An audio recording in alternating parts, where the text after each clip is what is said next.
We already know what is speed. So speed of an object is defined as the distance covered by that object divided by the time taken by it to cover that same distance. Suppose if I have a point object and this point object covers 50-meter distance in first 5 seconds and another 50-meter distance in another 5 seconds and so on. So it continues like this. So it is moving with such that it is covering equal distance in equal intervals of time. And this case is the case of uniform motion where the speed is constant. For example, if I take this interval, the first interval, then its speed will be 10 meter per second. And here also it will be 10 meter per second. In fact, if I take this whole interval consisting of 2 5 seconds interval, then its speed will be 10 meter 100 meter divided by 10 seconds, which is 10 meter per second again. So even if I take a smaller interval like this and calculate the speed, then it will be the 10 meter per second. So at any instant of time, its speed will be same, that is 10 meter per second. But this is not the case for an object moving with a variable speed.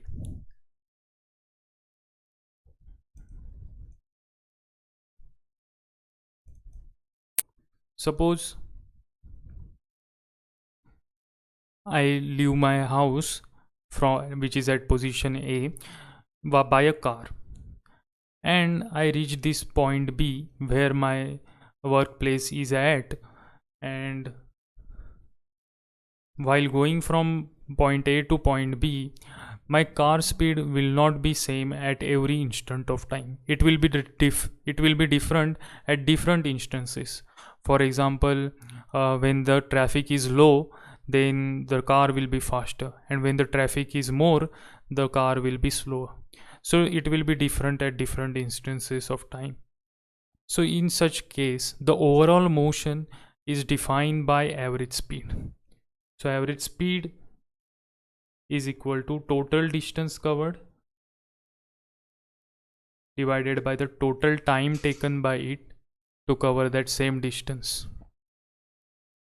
Now the average speed is telling you the overall motion of the object, but sometimes you are interested in what happens at certain instant of time. For example, I want to find the speed of that car at this instant, or if I want to find the speed of the car at this instance of time. Then there arises the concepts of instantaneous speed. So what is that?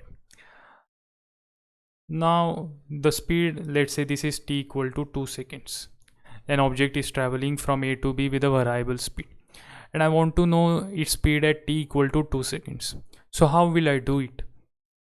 So delta t here will be equal to 0, because the interval between 2 seconds and 2 seconds is 0, and delta x will also be 0.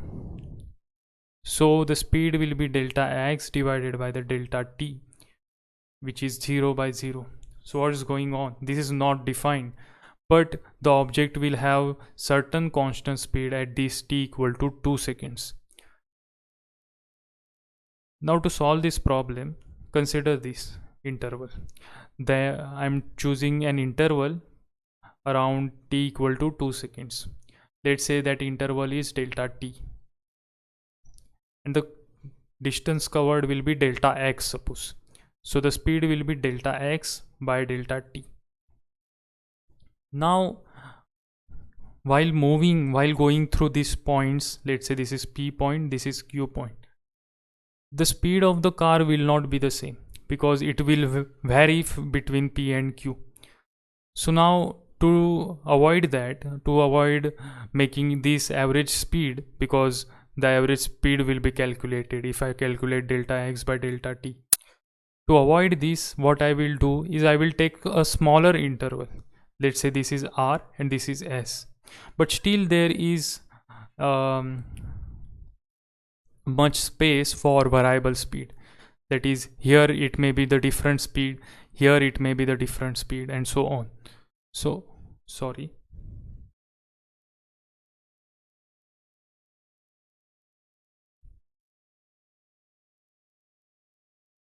Now what I will do is I will take very small time interval such that its speed will be um, constant. Its speed won't change in that interval. So I am taking this limit as delta t tends to 0 at that particular instance, that is t equal to 2 seconds. So this becomes dx by dt, because the limit as delta t tends to 0, delta x by delta t is nothing but dx by dt, which is the definition of derivative. So this is the instantaneous speed at t equal to 2 seconds. So I will find this value dx by dt at t equal to 2 seconds. Now if I do the same method, same calculations with a arrow on the cap of the arrow on the top of the head of x, then this will become instantaneous velocity. So this will be instantaneous velocity, because now we are dealing with the displacements. Now consider this object, a point object I have, and it is moving like this. This is the position of the object, and this is the time. Now it is moving like this, something like this, and I want to know its instantaneous velocity at this particular point, which is marked by a red dot. Now again what I will do is I will choose an interval. Let me use different color this time. Let's say I choose blue. So let's say I choose this point and this point, and the time interval will be this one, delta t, and the position difference is, let me draw first line over here, and this is 90-degree angle. So this will be x2 minus x1, this will be t2 minus t1. So the slope of these will be delta x by delta t. Now we see the speed. Now just as earlier we have seen that we have to make this interval as small as possible so that we can get the speed at that particular instance. So what I will do is I will again reduce this interval. Let me use a different color. Let's say I choose this interval now. Let me erase this first. Let me choose this interval, which is smaller than the previous one. Let's say this is delta t. I will draw it in green now.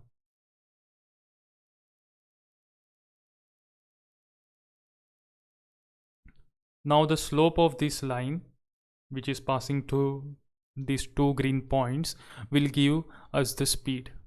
But still we are not again at that particular instance, at this red dot. So if I keep on doing this exercise, I will reach a certain point such that I will have a tangent to this particular point, red point, and this tangent slope will be the velocity at that particular instance, that is t equal to t0. So at that particular instance the velocity will be given by the slope, and this is nothing but the derivative. So this is derivative of dx by dt taken at t equal to t0. So this is the instantaneous velocity. Let's do one problem based on instantaneous speed. Suppose an object changes its position like this. X of t is equal to 2t squares plus 1. What is its speed at t equal to 2 seconds? So we have to calculate the speed at t equal to 2 seconds. So what we will do is find the limit of this delta x by delta t as t tends to 0, which is nothing but the derivative of this. So this will be dx by dt. This will be 4t plus 1. So this will be 0 because it is a constant function. So now at t equal to 2 seconds, its speed will be, at t equal to 2 seconds, its speed will be 8 meter per second.